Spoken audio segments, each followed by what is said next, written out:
माता पिता इस जगत में हमें लाने वाले, है ना। माता पिता को शास्त्रों में प्रथम गुरु कहा गया है। प्रथम गुरु है माता पिता, जिन्होंने हमें जन्म दिया। आज के समय में देखो, मैंने देखा है, अनुभव किया है, भौतिक संसाधन बहुत बढ़ गए, भौतिक वस्तुएं की संग्रह खूब हो गई, मकान बढ़िया बनाते हैं लोग, सुविधाएं खूब जुटाते हैं। हाँ, एक समय था जब आज से कोई 25-30 साल पहले किसी के घर पंखा होता था, किसी के घर रेडियो होता था। 25-30 साल, 40 साल कह लो, ज्यादा से ज्यादा 30-35 साल। मैं अपने बचपन में किसी के घर रेडियो देखा था, और जब रेडियो में बुधवार और कौन दिन, सोमवार या शुक्रवार को गीत आता था, अहो बिंदरा के मारे नी बाची कुलबारी, नहीं सही बात है ना माता लोग, पुरानी माताएं और भैया लोग जानते हैं। तो उस दिन उस घर के सामने बड़ी भीड़ लगी रहती थी। आज गीत आएगा बढ़िया बढ़िया सुनने। सोचो वो जमाना, बहुत ज्यादा दिन नहीं हुए, वही कोई 30-35 साल पहले। आज देखो हम कितना आगे हो गए हैं।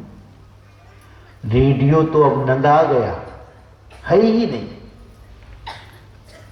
सबके घरों में कूलर आ गया, पंखा आ गया, एसी भी लगाने लग गए लोग, गाड़ी खड़ी हो गई, साइकिल कम देखने को मिलती है, मोटरसाइकिल ज्यादा देखने को मिलती है। घरों को देखो आप, घरों में सीमेंट का फ्लोर नहीं होता, टाइल्स लगाते हैं, पत्थर लगाते हैं, मार्बल लगाते हैं, दीवारों को पुट्टी करा करके बिल्कुल सुंदर बनाते हैं, रंग रोहन अच्छा करते हैं, रंग रंग के रंग आ गए। नहीं तो पहले एक टिहर्रा रंग रहा है, कैसे माता कुही में दीवार ला पोते और रंगे, अब रंग रंग के रंग आ गए, जिस रंग को रंगना चाहो। कितना हमने बढ़ा, सब हुआ, भौतिक विकास बहुत हुआ, लेकिन नैतिक विकास में गिरावट देखने को मिलती है, मानवीय मूल्यों में गिरावट देखने को मिलती है। ये दुखद है। सत्संग में यह भी बताया जाता है, माता पिता सदा श्रद्धेय, सदा पूजनीय है, सदा ख्याल करो, उनका ध्यान रखो, क्योंकि माता पिता ही माता पिता नहीं है। एक दिन आप भी माता पिता बनते हो, एक दिन आप भी दादा दादी बनते हो। ये तो क्रम है, ये तो अवस्था है, सबको सबकी वही गति आनी है। ध्यान में रखो इस बात को। तो सत्संग में ये भी कहा जाता है, भाई आज भी माता पिता आपके बच्चों के दादा और दादी हैं, वृद्ध हैं, अशक्त हैं, उनका ख्याल रखना। क्या हुआ, थोड़ी खखार निकलती है मुख से, क्या होता है, थोड़ी गंदगी भी है, क्योंकि अब शरीर अशक्त हो गया है, तो वह इस तरह की सफाई नहीं हो पाती। लेकिन कौन देखेगा, कौन संभालेगा? यही माएं तो हमें भी संभाली जब बचपन में हम करते थे।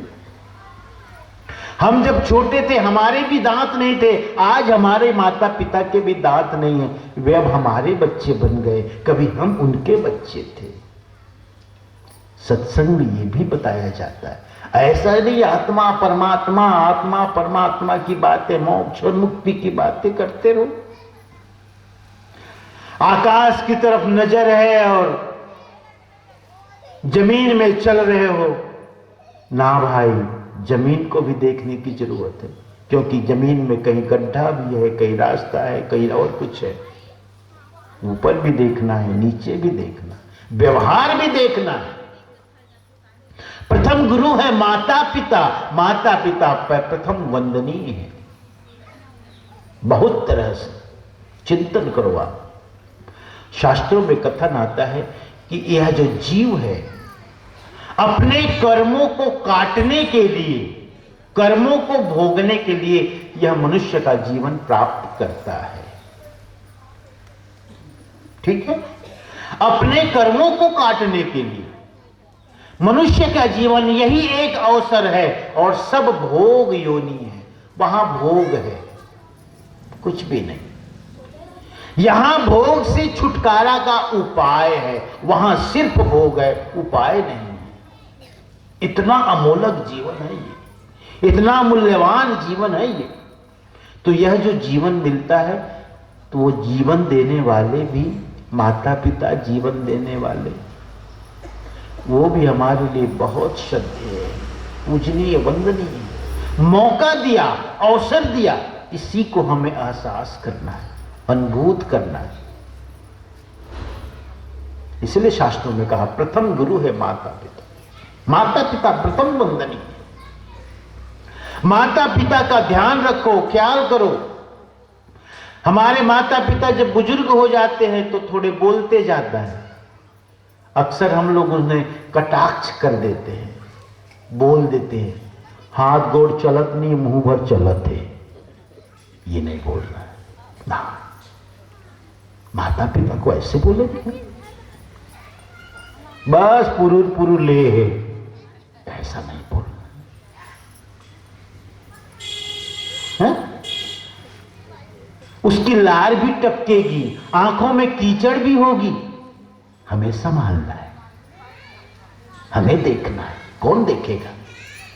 ख्याल करो, जब मां हमें गोद में लेकर के भोजन भी कर रही है और हमने सुसु कर दिया, उन्हें तो घृणा नहीं हुई?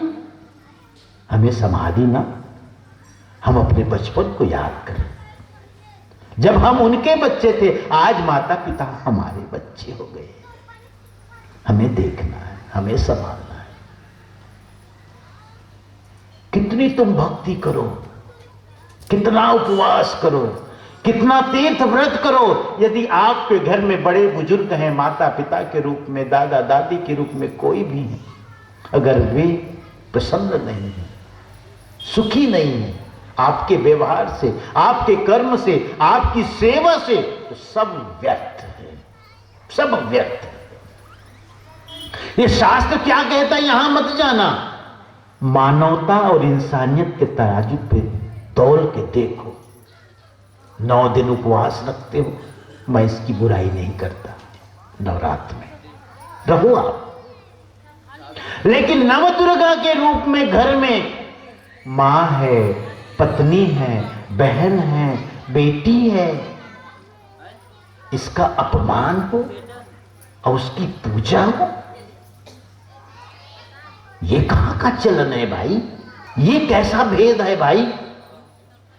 ना, इसकी कोई जरूरत नहीं, कोई जरूरत